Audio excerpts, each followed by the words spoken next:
Hello and welcome to this very special Indianomics where we are going to celebrate actually the state of the economy. India's GDP growth in the fourth quarter has raced ahead of estimates. The growth has come in, GDP growth has come in at 7.4%, well above the CNBC-TV18 poll of 6.85%. With this, the growth for the full year has also been upped to 6.5%. Our forecast was 6.3%. Now 6.5 was the central government's target.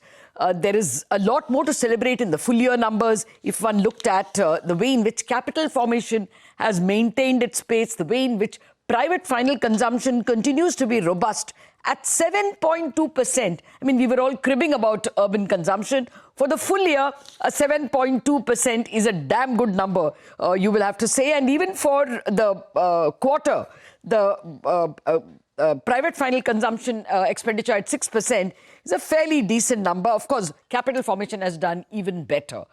To take us through the numbers, we have a panel of experts: Kaushik Das, the chief economist at Deutsche Bank; Subodhi Prakshit, the economist from Kotak Institutional Equities; Abhishek Upadhyay, senior economist from ICICI Securities PD; and Aditi Nair, chief economist at ICRA. Aditi and gentlemen, thank you very much indeed for your time. I know some of you are personally very pressed, and I'm deeply grateful that you all have made time in spite of your personal engagements. Kaushik, I'm going to start with you. First cut, what's the key takeaway from Q4? So, Lata, I did a show with you about the expectations of GDP as well, where I highlighted to you that the risk is to the upper side. And, we had a forecast of 6.5% for GVA and 6.8% for GDP. But I wrote in my report clearly that the risk of, getting a 7.5% GDP number is very high, given that, subsidies have contracted by 45% in January-March quarter. So GDP, I'm not surprised. Okay. But if you look at GVA, we were expecting that momentum to improve to 6.5 from 6.2. But we see that October-December has also been revised up to 6.4. So from 6.4, we have gone up to 6.8. And it is quite a good, momentum if you think of it, what was happening 2 quarters before that. So I would say overall, it's definitely a positive surprise, not just from the GDP statistical point of view, but even from the GVA point of view, that we are close to 7% in January, March of 25, which very few people would have expected. Yeah, I agree with you, Kaushik, that very few people expected. After I finished my poll, I got a lot of numbers north of 7. Within the poll, I got 7.2 as the best number, and that was from Abhishek. So, Abhishek, over to you. It is still better than what I would have considered optimistic estimates in my poll. You tell me what did you take away? As Kaushik points out, probably everybody was expecting an upside surprise on GDP, although they gave me their stated number. Everyone, like Kaushik, told me there is an upside surprise because the subsidies number is very small. So I wanted to ask you what you meant, what you made of the GVA number as well, which has come higher than your expectation of 6.5. Well, Lata, so numbers are very close to what the government had estimated at 6.8 and 7.6 when they put out the second advance estimate. GDP at 7.2, we were predicting GDP at 7.2%, so slightly higher. Also, GVA at 6.8 compared to 6.5 we were penciling in. Most of the surprise coming from construction sector on the GVA side, which has grown much strongly, not just in the last quarter, but even in the third quarter, where the growth data has been revised higher slightly. Big picture, the fact that government spending is estimated to have contracted 1.8% in the Jan-March quarter versus government's earlier estimate that it would have grown something like 4%, and still we got similar headline numbers, indicates overall better underlying momentum than what we were thinking. Still, the big picture view still is that perhaps growth is not as strong as the GDP number indicates, and perhaps it is not as weak as what the first half growth was at 6%. It's likely that underlying growth would be somewhere in between at 6.5% or so in our view. That is because last quarter, again, there was a big surge in government capex, which has pushed up the overall gross fixed capital formation number very strongly. That was growing at around 9.6% in the Jan-March quarter. That growth will not sustain, but a normal level of government spending and a reasonable agriculture growth next year should still mean that we get a number somewhere around 6.5%. We are slightly lower, mainly because of risk from the external sector front. Okay, come again. You're saying that there is a chance you will revise your current year's number? We are at 6.3%, Lata, but that is mainly because of the risk from exports. From the consumption and capex growth outlook standpoint, we broadly expect growth to more or less flatline in the current fiscal year.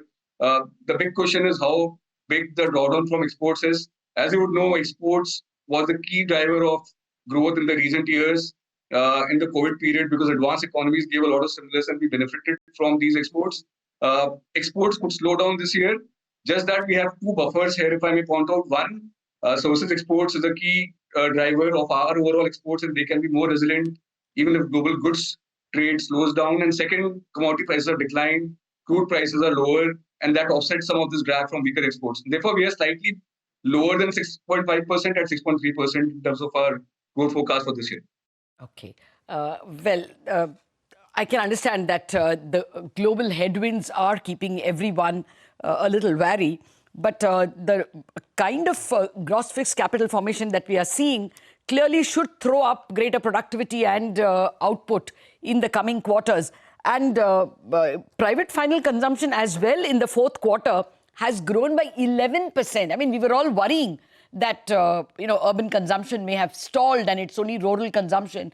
But the gross macro numbers are clearly indicating that private final consumption expenditure has actually done very well. Government has lagged, but it was always expected to. Suhadeep, what would you take away from the consumption angle, from the expenditure side of the data? So, Lata, I think one point that I would like to mention is that if you look at the third quarter, that print has been revised. So yes, the third quarter data has been revised. And hence, if you look at a momentum-wise, the fourth quarter number, that obviously moves up. So I think the difference between a 6.8 or a 6.4, 6.5 that we would have been expecting, I think much of it would be covered with the revision that we see on the third quarter front. However, and coming back to the point in terms of the consumption versus the investment side of things, I think the investment growth has been a very good print in that sense at a 9.4% in the fourth quarter. And that is reflective of the fact that there has been, the government has spent a lot in terms of the capital expenditure. This was a kind of a pent-up spending that was there, transfers to the states, etc., which went in the last quarter. Consumption, I think, and my view has been that consumption continues to be on a weaker footing. 6% growth after 8% growth in the third quarter is not something that's extremely strong. It's mostly being driven by the rural and a bit of the informal or unorganized segment. Urban consumption is still weak, and I think the 6% is kind of symptomatic and kind of reflecting that fact. And I think going forward, there should be a cyclical pickup, some moderate pickup that we should see in the urban consumption. But the fourth quarter number is not reflecting a strong consumption growth as such. It's mostly being driven with the investment side of things. Okay, but the number I get is pretty strong, isn't it? If you only looked at the PFCE, it is 51.38 lakh crore compared to 46 lakh crore. That's a growth of about 11%. You're still not impressed? Sorry, Lata. Private final consumption expenditure. No, so what you're seeing is, I think you're looking at the current prices. Okay. That's the nominal GDP. Okay. If you look at the real GDP or the real... Sorry, yeah, go ahead, yeah. If you look at the real number, perhaps it's a 6%. Okay, I'm sorry. I was looking at the wrong table, too many numbers. Aditi Nair, your thoughts. Are you convinced that now you may have to revise the GDP numbers upwards? So, Lata, let me put it this way. We were at a 6.9% GDP growth for this quarter, and the upside surprise is equal both for the GDP and for the GVA growth numbers. So it's an interesting quarter. Both are 50 basis points higher than what we would have thought. So it's not that the net indirect taxes has grown faster and therefore there is a large wedge between the GDP and the GVA growth numbers. The wedge is the same as what was expected. However, when we compare the sequential quarters, you've got GVA growth going up by 30 basis points to 6.8%, which is a good number, no doubt. Yeah. The GDP growth is going up to 7.4% from 6.4%. So that's where, the dissonance in terms of how solid the growth numbers are. I get you. I get it. I mean, that's exactly what Subhadeep is also pointing out. In a way, he's only looking at since I asked him about consumption, if you look at the momentum from Q3 to Q4, it's not looking very great for consumption and it's not looking very great for growth, is what you're saying. You're therefore not going to, even from 6.5 going up to 6.8 is not a bad momentum, especially if you look at it from the second quarter. Second quarter GVA is 5.8, third quarter 6.5, fourth quarter 6.8. It looks like you're in the right direction, aren't you? Yes. So my view is that when we look at the private final consumption expenditure growth over the 4 quarters, there is a lot of oscillation. You've got like a 6%, then an 8%, then back to a 6%. So this has been a very uneven year, even on a quarterly basis. Forget about the rural urban, which we keep talking about, that unevenness. Now, on the discrepancy side, also the numbers are quite odd. So typically when we get the first round of the expenditure side data and the discrepancy number moves a lot, we tend to expect that there will be large revisions going ahead. So some things which may not really be clicking very well with what we feel the narrative that we have for how the economy has been, it could well turn out that the revised data will be closer to what we were thinking before this set of information came out. So, for instance, I did not think that this was a quarter where there was such a strong momentum in the investment side. There again, the high frequency indicators were pointing to quite a lot of unevenness. So I think, some of these things, maybe the revised data will be more in line with what we were thinking. Yeah, no, revisions obviously make us rethink a lot of numbers. But I wanted to invite your attention, Kaushik, to net exports also. That has done extremely well. You just look at the imports number, that's fallen by 12.7% year on year for the fourth quarter, whereas exports have grown by 3.9%. So net exports clearly has contributed. Do you think that is one big point to note?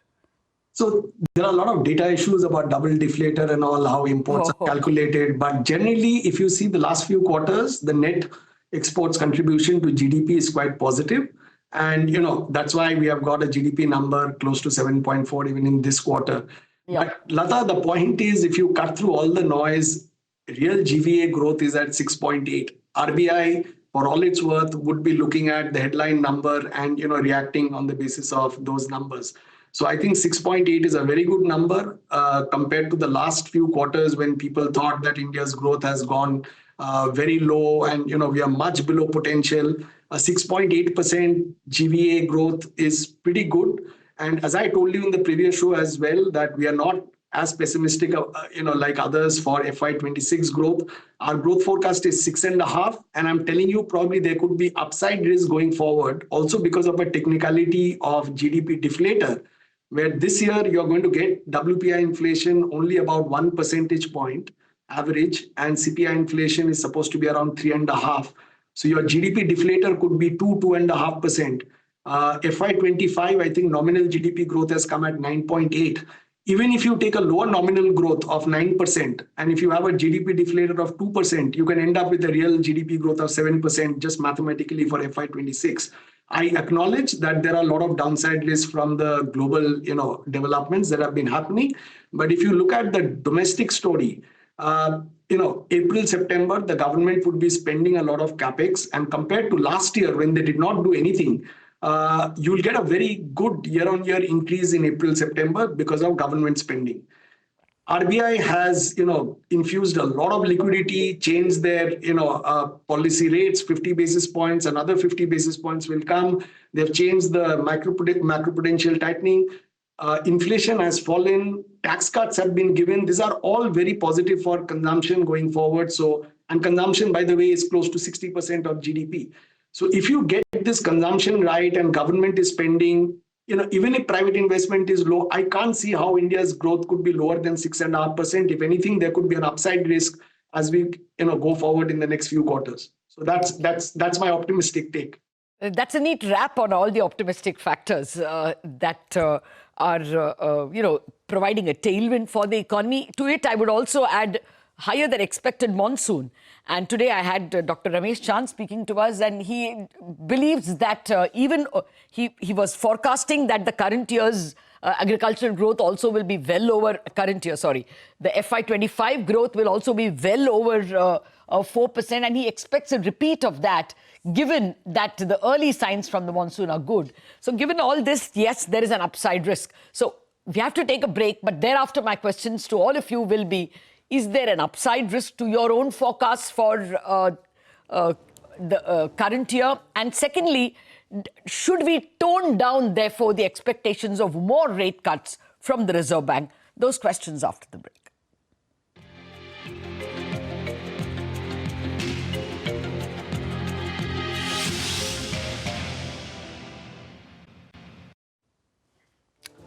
Welcome back. You're watching a special edition of Indianomics based on the GDP numbers for FY25 that have just been announced. The numbers are an upside surprise.